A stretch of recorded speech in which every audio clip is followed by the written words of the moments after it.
السلام عليكم ورحمة الله.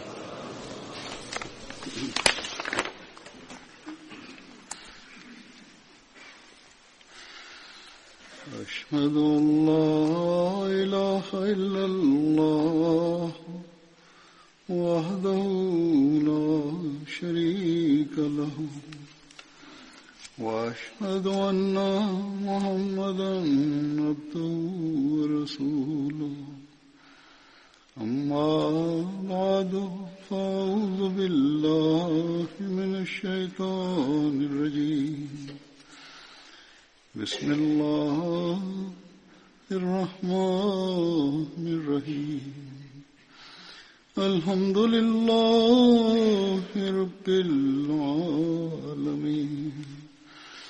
الرحمن الرحيم مالك يوم الدين إياك نعبد وإياك نستعين اهدنا الصراط المستقيم صراط الذين أنعمت عليهم غير المغضوب عليهم ولا الضالين. Ассаламу алейкум ва рахматуллах. Имя первого сподвижника, принимавшего участие в битве при Бадре, о котором я сегодня расскажу, Хазрат Убайд бин Абу Убайд Ансари Мохси. Да будет доволен им Аллах.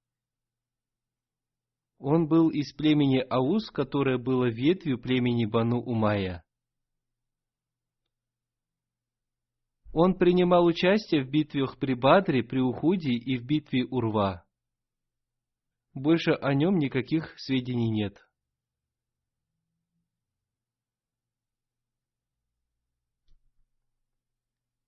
Следующий сподвижник — Хазрат Абдулла бин Науман бин Бальдама. Да будет доволен им Аллах.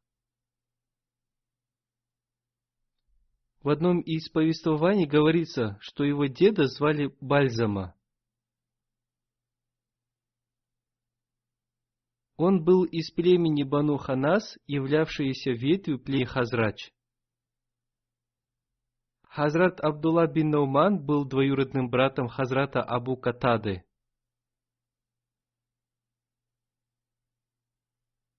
Он принимал участие в битвах при Бадре и при Ухуде.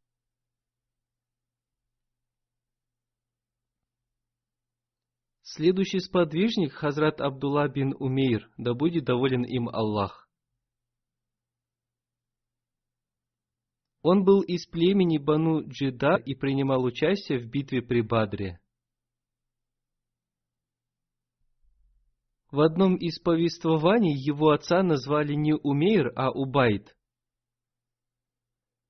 В одном повествовании его деда назвали Ади, а в другом Харса. Ибн Хишам написал, что он был из племени Бану Джидара. Ибн Исхак написал, что он был из племени Бану Харса.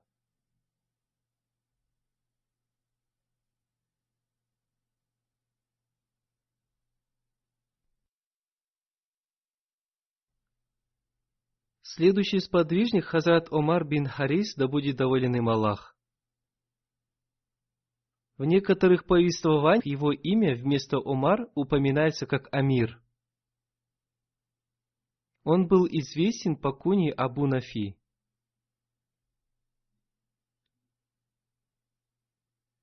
Он принял ислам в Мекке, совершил переселение в Эфиопию и принял участие в битве при Бадре.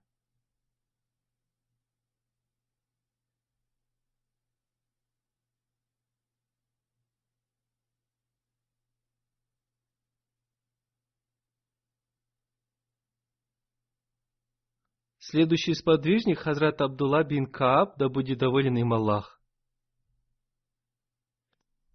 Он был из племени Бану Мазин. Его отца звали Кааб бин Омар. Его мать звали Рааб бинат Абдулла. Он был братом Хазрата Абу Лайлы Мазны. Одного из его сыновей звали Харис, Он был рожден в браке с Захибой бинат Ауса. Он принимал участие в битве при Бадре. Посланник Аллаха, мир ему и благословение Аллаха, назначил его хранителем трофеев, полученным в битве при Бадре. В других местах он также назначал его хранителем трофеев. Он принимал участие в битвах при Бадре, при Ухуде, в битве Урва и во всех других битвах посланника Аллаха, ему и благословение Аллаха.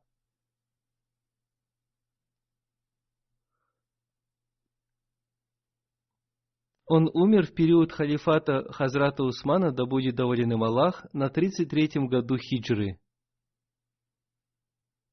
Его погребальную молитву джаназа возглавил Хазрат Усман, да будет доволен им Аллах. В одном из повествований он упоминается под куньей Абу Яхья.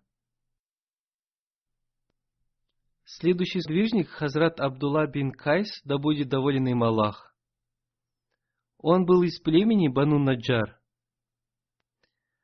В большинстве книг по истории ислама его деда звали Халид, но в книге Табакатуль Кубра имя его деда упоминается как Халяда.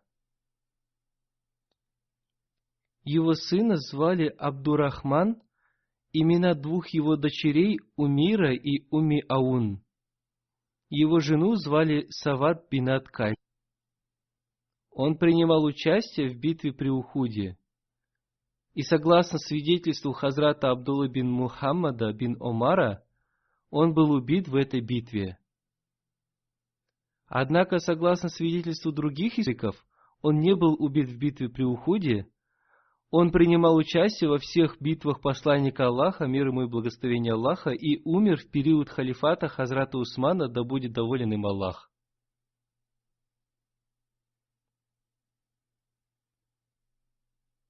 Я довожу до вашего сведения разные варианты из разных книг. Имя следующего сподвижника Хазрат Сальма бин Аслам, да будет доволен им Аллах. Он был из племени Бану Харса. Согласно одному повествованию, его деда звали Хариш, согласно другому Харис.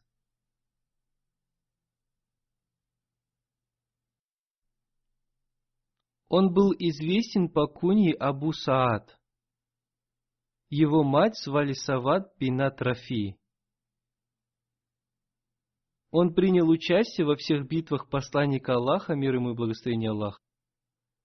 В битве при Бадре он взял в плен Саиба бин Убайда и Наумана бин Амара.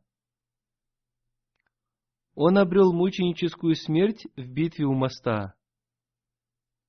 Эта битва произошла во времена Хазрата Умара, да будет доволен им Аллах, на берегу реки Ефрата. Об этой битве я подробно рассказывал в своих предыдущих проповедях. Эта битва произошла между мусульманами и персами. На реке был построен временный мост, и поэтому эта битва получила название «Битва у моста».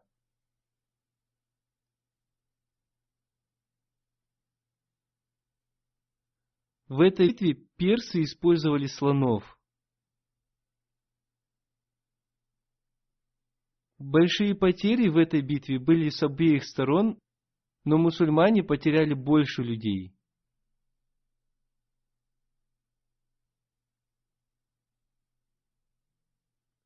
В момент его мученической смерти ему было 38 лет.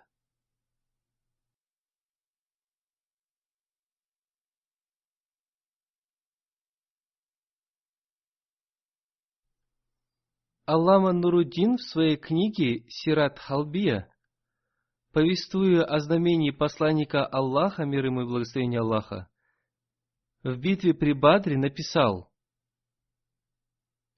«Меч Хазрата Сальма бин Асляма сломался, и посланник Аллаха, мир ему и благословение Аллаха, дал ему в руки палку из пальмового дерева и сказал, чтобы он воевал при помощи этого оружия. Как только он взял в руки эту палку, она превратилась в настоящий меч. В дальнейшем он всегда хранил этот меч у себя. Зуркани в своих комментариях, приводя в качестве довода это пророчество, писал: в битве при Бадре Хазрат Сальма бин Аслям сломал свой меч и остался без оружия. Посланник Аллаха, мир ему и благословение Аллаха, дал ему палку из пальмового дерева и сказал, чтобы он продолжал сражаться при помощи этой палки. Эта палка превратилась в меч, и он воевал с этим мечом до самой последней своей битвы у моста.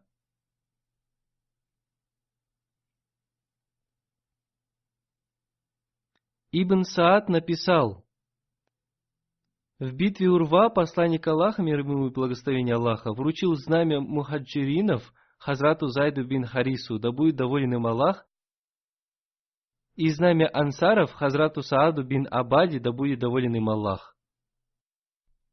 Он назначил Хазрата Сальму бин Асляма командовать группой из 200 человек, Хазрата Зайда бин Хариса он назначил командовать группой из 300 человек. Он поручил им охранять Медину. Он повелел им постоянно и громким голосом повторять слова «Аллах Акбар», «Аллах Велик». Он повелел им это делать, поскольку была опасность того, что племя Бану Хурайза может совершить нападение на женщин и детей. Кроме этого, был составлен план убийства посланника Аллаха, мир ему и благословение Аллаха. В этой связи Хазрат Мирза Башир Ахмад написал: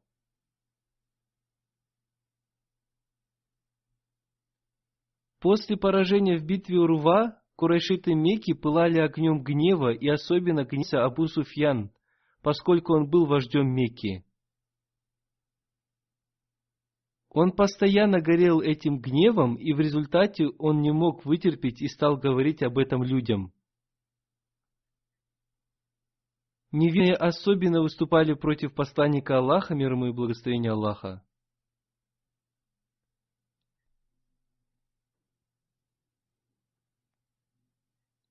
Однажды Абу Суфьян подумал, что все их планы и битвы не дали никакого результата, и поэтому он решил составить такой тайный план, посредством которого можно было покончить с Мухаммадом, мир и благословение Аллаха да пребывает с ним.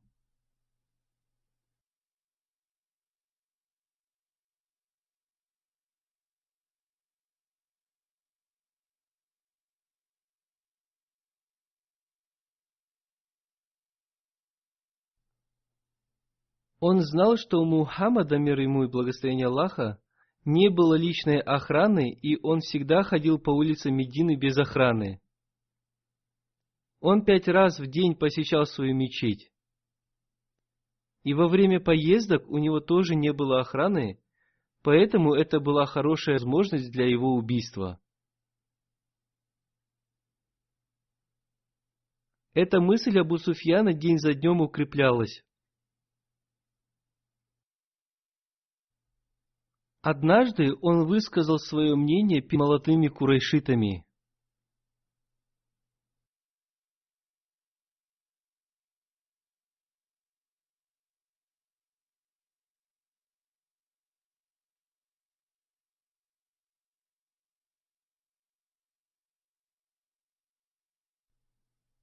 Он спросил их: найдется ли среди вас мужественный человек, который смог бы пойти и тайно убить Мухаммада?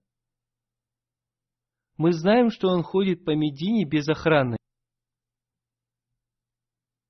Этим молодым людям мысль Абу Суфьяна понравилась. И спустя несколько дней к Абу Суфьяну подошел один бедуин и сказал: «Я услышал о вашей мысли. Очень крепкий и опытный в таких делах человек. Я могу напасть внезапно и с большой силой. Если вы мне заплатите, я смогу убить Мухаммада. У меня есть кинжал, который я могу пронести тайно. Я могу убить его и присоединиться к какому-то каравану, и мусульмане не смогут поймать меня. Кроме того, я хорошо знаю дорогу в Медину.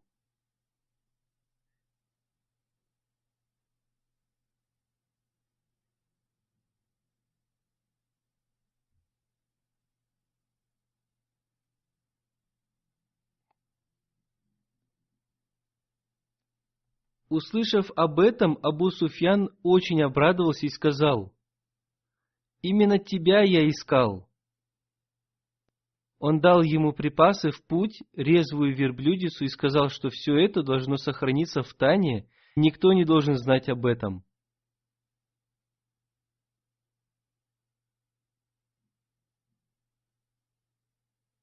Этот бедуин передвигался только ночью, а днем он отлеживался. Таким образом, за 6 дней он добрался до Медины и узнал о том, что посланник Аллаха, мир ему и благословение Аллаха, находился в мечети племени Бани Абдуль-Ашхаль, и он направился прямо туда.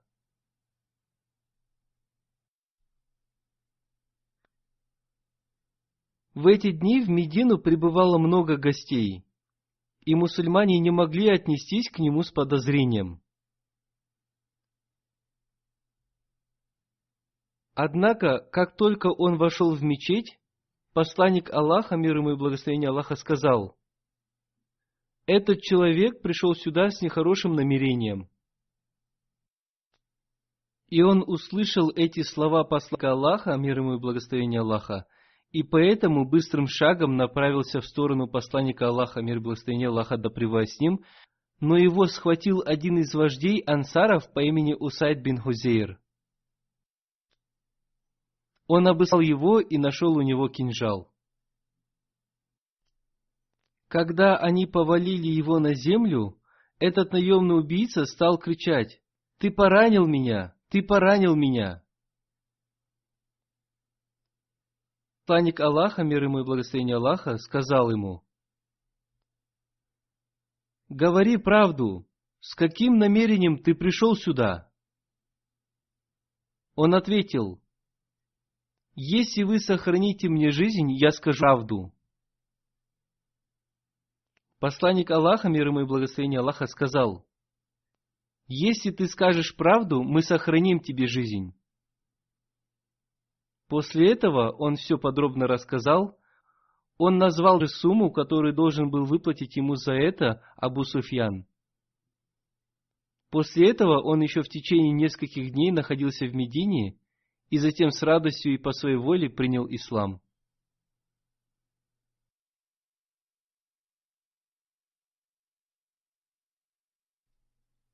Когда посланник Аллаха, мир ему и благословение Аллаха, узнал о намерении Абу Суфьяна, он пришел к выводу, что и мусульмане всегда должны знать о намерении и тайных планах неверных. Он послал в Мекку Сальму бин Асляма и Амара бин Умайю Замри и сказал им: «Если вы получите возможность покончить с Абу Суфьяном, сделайте это». Однако, когда эти сподвижники достигли Мекки, курайшиты проявили осторожность, и эти сподвижники, с трудом сохранив свою жизнь, вернулись в Медину. На обратном пути они встретили 2 лазутчиков курайшитов.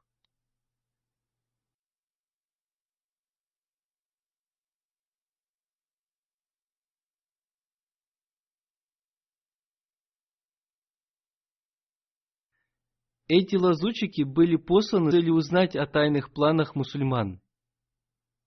Вполне возможно, что они были посланы с целью убийства посланника Аллаха, мир ему и благословение Аллаха.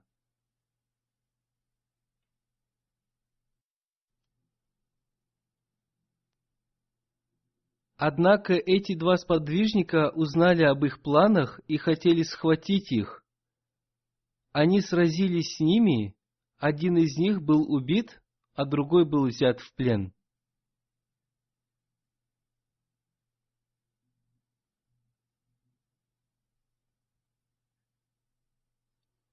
Ибн Хишам и Табари пишут, что это событие произошло на 4-м году по хиджре. Однако Ибн Саад пишет, что оно произошло на 6-м году хиджры.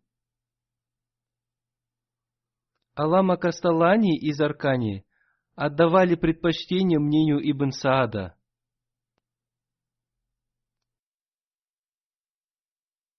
Хазрат Мирза Башир Ахмад написал, что, по его мнению, это событие произошло на 4-м году хиджры, но Всевышний Аллах знает лучше.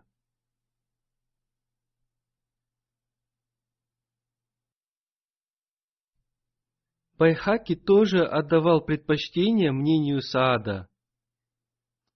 Однако из повествования непонятно, в какое время произошло это событие. Хазрат Сальма бин Аслям также принял участие в заключении Худайбийского договора. Хазрат Умми Амара повествует: «Я видела посланника Аллаха в день заключения Худайбийского договора. Его охраняли Ибад Башир и Сальма бин Аслям. Они были облачены в доспехи, и на их головах были железные шлемы. Когда представитель курайшитов Сухейль бин Амар говорил громко, они предупреждали его, чтобы он повышал голос в присутствии посланника Аллаха, мир ему и благословение Аллаха.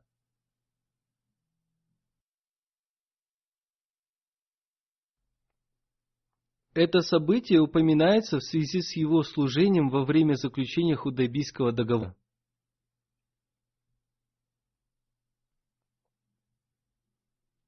Имя следующего сподвижника — Хазрат Укба бин Усман, да будет доволен им Аллах.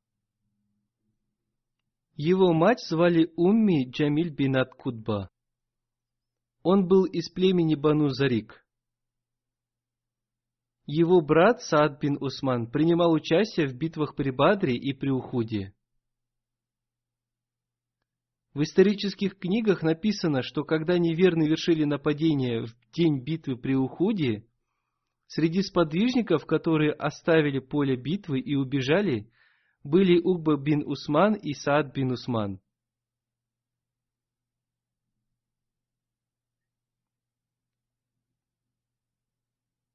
Они добрались до горы Джила, которая находилась в поселении Ахваз.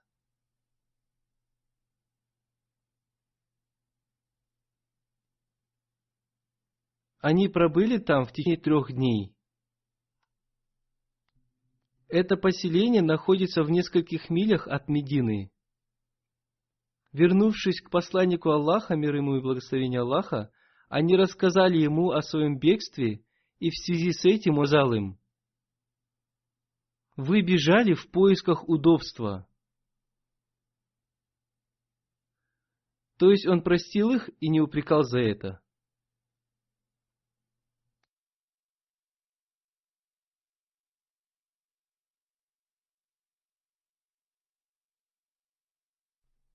Имя следующего сподвижника — Хазрат Абдулла бин Сахаль, да будет доволен им Аллах. Он был из племени Бани Зуура. Это племя находилось в союзнических отношениях с племенем Бани Абдуль-Ашхаль. Также говорят, что он был из племени Гасан. Некоторые повествователи упоминали его имя как Зейд и Рафи. Его мать звали Саба бинат Тайхан. Она была сестрой Абуль-Хайсама бин Тайхана. Он был братом Рафи бин Сахля. Он принимал участие в битве при Бадре. Его брат Рафи вместе с ним принимал участие в битвах при Бадре и Урва. Хазрат Абдулла обрел мученическую смерть в битве Урва. Его убил человек из племени Бану Авайф выстрелом из лука. Мугира бин Хаким повествует: «Я спросил у Абдуллы, принимал ли он участие в битве при Бадре. Он ответил: да, я даже принимал участие в баяте при Акабе».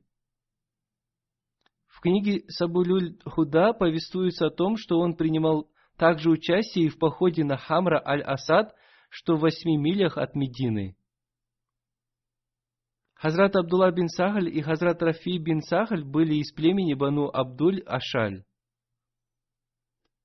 Оба они получили ранения в битве при Ухуде. Хазрат Абдулла получил больше ранений, чем его брат. После возвращения они услышали, что посланник Аллаха, мир ему и благословение Аллаха, велел идти к поселению Хамра аль-Асад. Они сказали друг другу: если мы не примем участие в этой битве, это будет нашим несчастьем. Посмотрите, они горели желанием принять участие в этой битве, несмотря на то, что оба были ранены. Один брат сказал другому брату: «У нас нет средства передвижения, и мы не знаем, как нам принять участие в этой битве». Хазрат Абдулла предложил отправиться туда пешком. Хазрат Рафи сказал: «Из-за полученных ранений у меня нет сил идти туда пешком». Хазрат Абдулла сказал: «Пойдем туда медленным шагом». Одним словом, они отправились туда, и Хазрат Рафи не смог идти по причине своей физической слабости. Хазрат Абдулла понес его на спине. Они оба были ранены, но тот, у кого было меньше ранений, понес другого на спине. Иногда по причине слабости они уже не могли передвигаться, но тем не менее до молитвы Иша они добрались до посланника Аллаха, мир ему и благословение Аллаха. В это время сподвижники уже разбили свой лагерь и развели костер, и они помогли им добраться до посланника Аллаха, мир и благословение Аллаха да пребывает с ним.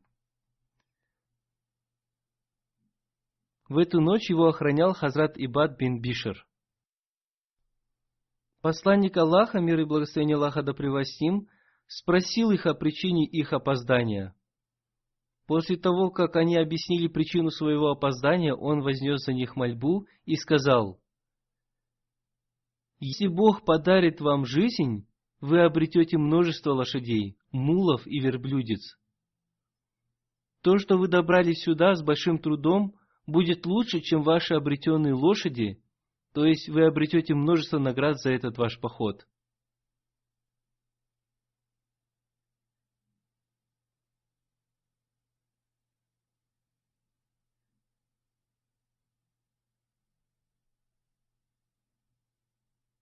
Хазрат Мирза Башир Ахмад подробно описал битву при Хамра аль-Асад.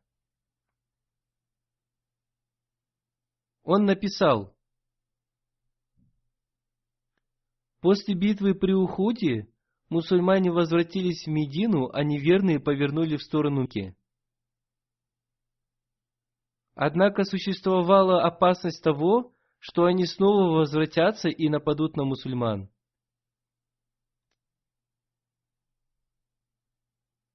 И они сделали так только для того, чтобы мусульмане пренебрегли осторожностью.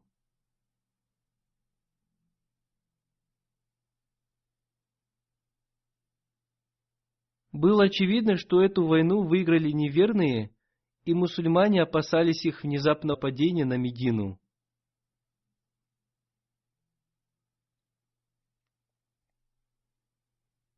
В эту ночь дом посланника Аллаха, мир и благословение Аллаха да пребывает с ним, находился под особой охраной.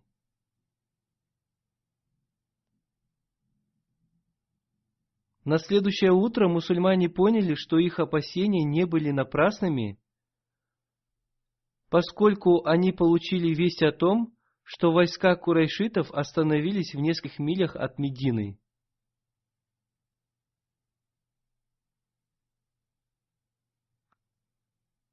Вожди курайшитов уже обсуждали, что им необходимо извлечь пользу из их победы и напасть на Медину.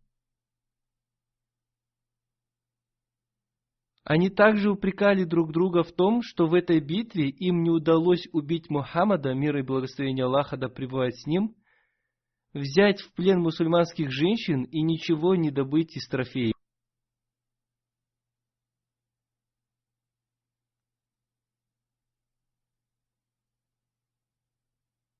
Они жалели, что не убили всех мусульман, и теперь они призвали совершить нападение на Медину и выбить ислам с корнем.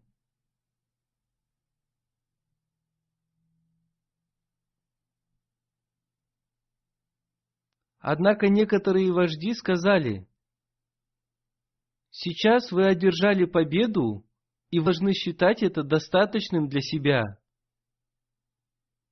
Если вы снова нападете на мусульман, то в этой войне примут участие и те, кто не смог раньше принять участие в войне. Они будут воевать до своего последнего вздоха и вполне возможно, что мы потерпим поражение и утратим ту честь, которую мы уже обрели. В этом обсуждении победу одержал разум, и они все-таки решили возвратиться в Мекку.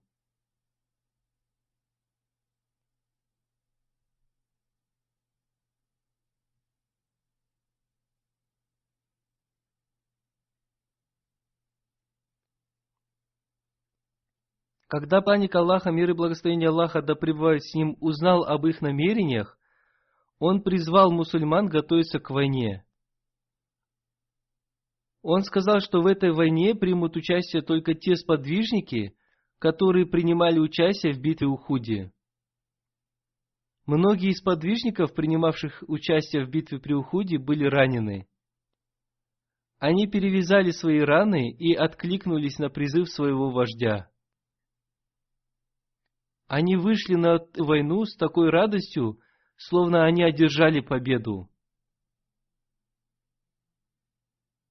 Дойдя до поселения Хамра аль-Асад, находившееся в 8 милях от Медины, мусульмане нашли 2 трупа. Выяснилось, что это были 2 сподвижника-разведчика, которые были посланы посланником Аллаха, мир и благословение Аллаха да пребывает с ним, к курайшитам, но курайшиты убили их. Посланник Аллаха, мир и благословение Аллаха да пребывает с ним, повелел выкопать могилу и похоронить их в одной могиле. Там же он велел разбить лагерь, поскольку наступил вечер. Он приказал каждому сподвижнику разжечь огонь, и таким образом сподвижники разожгли 500 костров. Издалека они были видны, как 500 разбитых лагерей. В это время к посланнику Аллаха, мир и благословение Аллаха да пребывает с ним, прибыл один из вождей по имени Маабад. Он был вождем племени Хаза.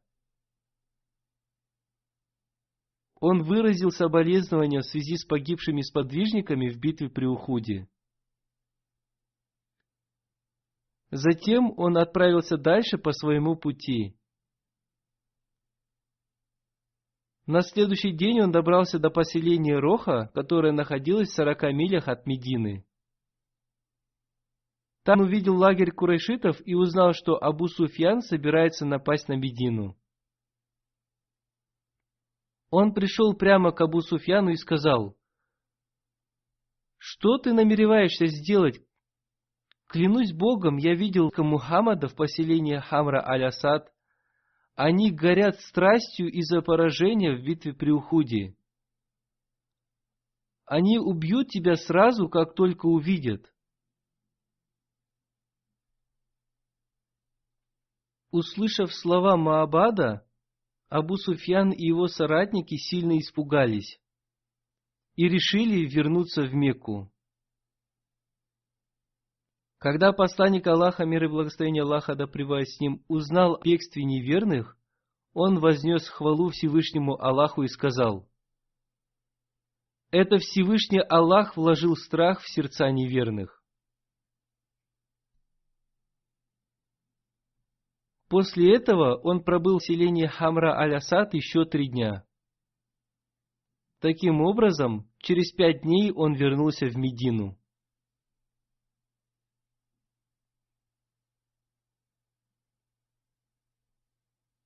Имя следующего подвижника Хазрат Утба бин Рабия, да будет доволен им Аллах. У историков есть разногласия относительно того, к какому племени он принадлежал. Ибн Исхак повествует, что он был из племени Бехра, которое состояло в союзнических отношениях с племенем Бану Лаузан. Другие утверждают, что его племя состояло в союзнических отношениях с племенем Аус. Как там ни было, он принимал участие в битве при Бадре. Аллама Хиджр Аскалани повествует: в битве при Ярмуке принимали участие 2 вождя. Одним из них был Хазрат Утба бин Рабия. Сейчас я немного расскажу о битве при Ярмуке. на 12-м году хиджры Хазрат Абу Бакр, да будет доволен им Аллах, совершал хадж.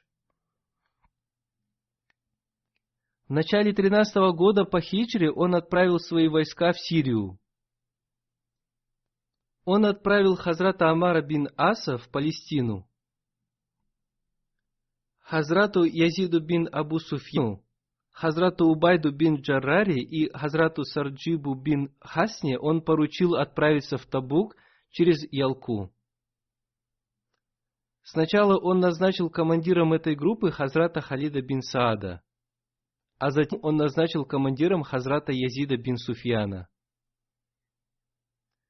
Вместе с ними он отправил туда 7000-е войско. Эти вожди вместе со своим войском добрались до Сирии. Византийский император Ираклий сам прибыл в Хамас и собрал огромное войско против мусульман.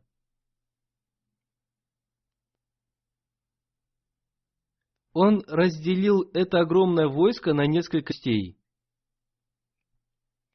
Увидев это огромное войско, некоторые мусульмане испугались, поскольку общая численность мусульманского войска составляла 27 000 человек. Хазрат Амар бин Ас сказал, что все мусульмане должны собраться вместе, и только в этом случае они смогут одержать победу, поскольку они будут воевать против огромного войска. Таким образом, мусульмане приняли решение собраться в Ярмуке.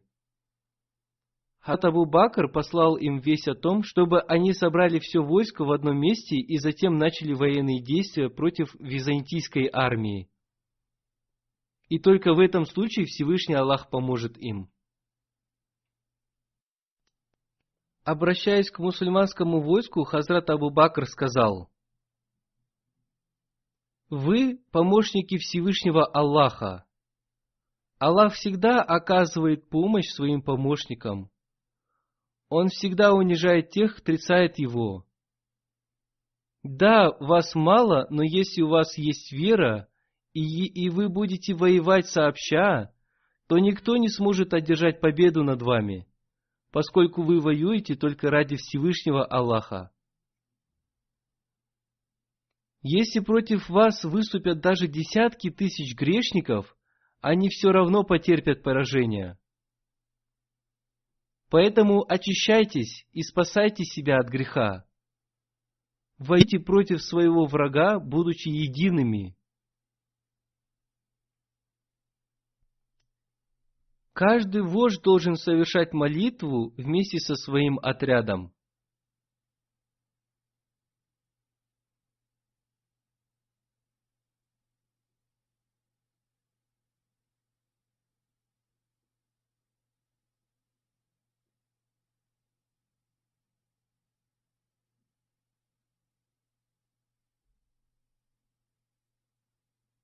Мусульмане сражались с византийской армией в 13 году по хиджре с месяца Сафар до месяца Рабиюль Сани.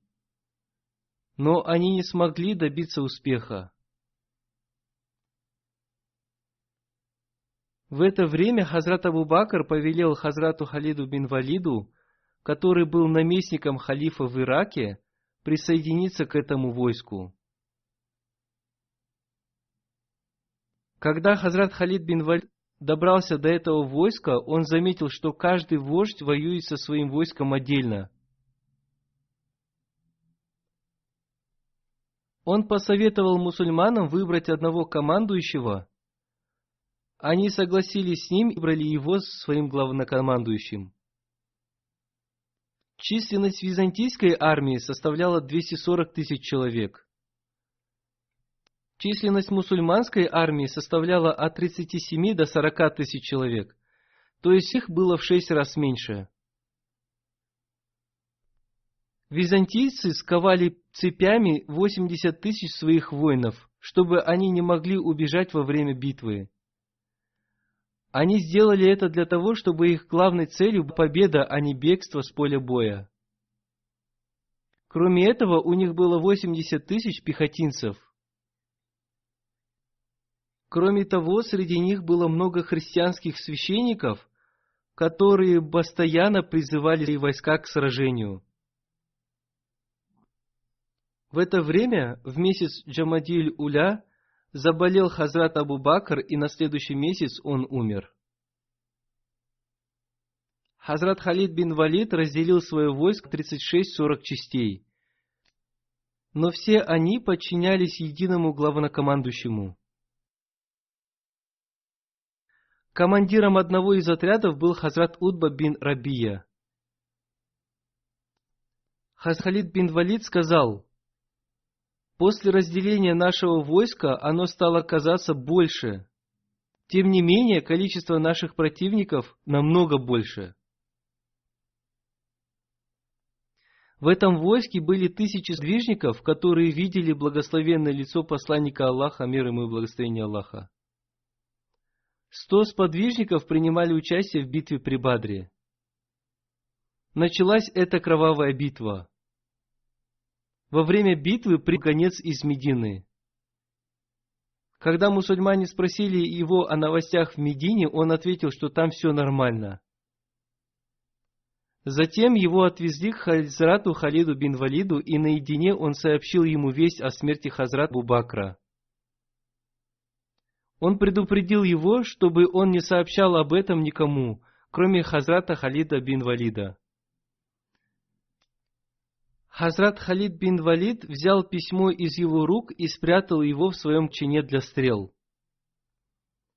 Он опасался, что если воины узнают об этом, они утратят свой боевой дух. Одним словом, мусульмане воевали мужественно, и когда наступил вечер, войско византийцев обратилось в бегство. В этой битве было убито более 100 000 византийцев и погибло 3000 мусульман. В этой битве стал мучеником Хазрат Икрама бин Абу Джахаль. Император Ираклий находился в Хамасе, когда он узнал о поражении своей армии. И вскоре он бежал оттуда. После этого мусульманское войско с легкостью овладело Сирией. И затем они также захватили Анталию, Джома, Сармин, Тазин, Орс, Таль-Азаз, Залог, Рубан и другие города. Сегодня я закончу повествование о сподвижниках, а после Рамазана я продолжу цикл своих проповедей о сподвижниках. После пятничной молитвы я совершу молитву Джаназа Гайб за упокойную молитву в отсутствии тела покойной Сахибзады Сабихи Бегим. Она была внучкой сына Хазрата Обетованного Мессии, мир ему, Хазрата Мирзы Башира Ахмада. Она была старшей дочери Хазрата Мирзы Рашида Ахмада и была супругой Мирзы Анвара Сахиба. Мирза Анвар Сахиб был сыном Хазрата Обетованного Реформатора. Она умерла в кардиологическом отделении больницы в Рабве в возрасте 90 лет. Инна лиляхи ва инна иляхи раджун. Она была моей тетей. Мирза Рашид Ахмад Сахиб был сыном Мирзы Султана Ахмада Сахиба. Как я уже сказал, она была старшей дочерью Умми Салям Бегим Сахибы, которая была старшей дочерью Мир Башира Ахмада. Хазрат Амаджан принимала участие в ее свадьбе, и это было ее последним участием в таких мероприятиях.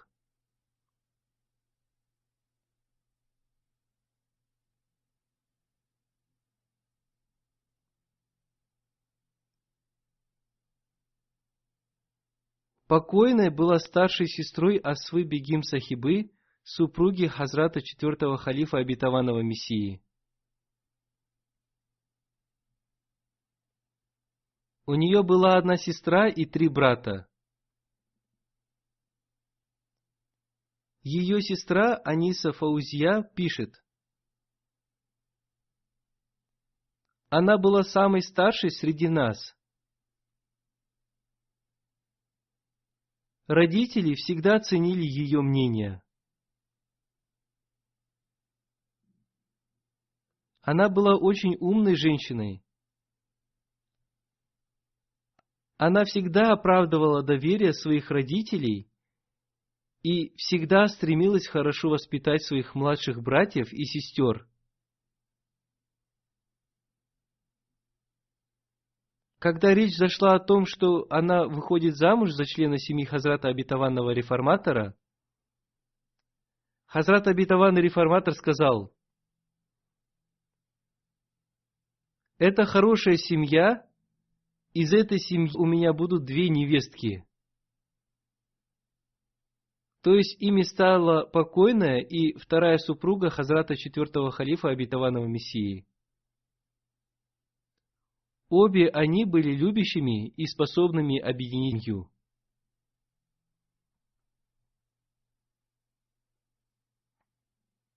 Ее сын пишет: «Моя мать всегда помогала бедным людям. Она всегда помогала им в случае затруднений. Она всегда помогала нуждающимся. Она проявляла сочувствие к бедным людям. Она всегда плакала, когда слышала о трудностях бедных. Все это правда, и здесь нет никакого увеличения. Она хорошо относилась к своим работникам. Она воспитала одну из своих служанок как дочь, и когда она собиралась выйти замуж, она сказала: «Дайте мне такое приданное, которое вы дали бы своей дочери», и она приготовила для нее такое же приданное. У нее было 3 дочери и 1 сын. Она была мусией. Она была похоронена вчера на кладбище Бахичти Макбара. Пусть Всевышний Аллах одарит ее детей возможностью продолжить ее благие деяния. Пусть Всевышний Аллах сделает так, чтобы ее дети были дружны между собой. Пусть будет так, чтобы они всегда сохраняли прочную связь с институтом Ахмадийского Хфата. Аминь.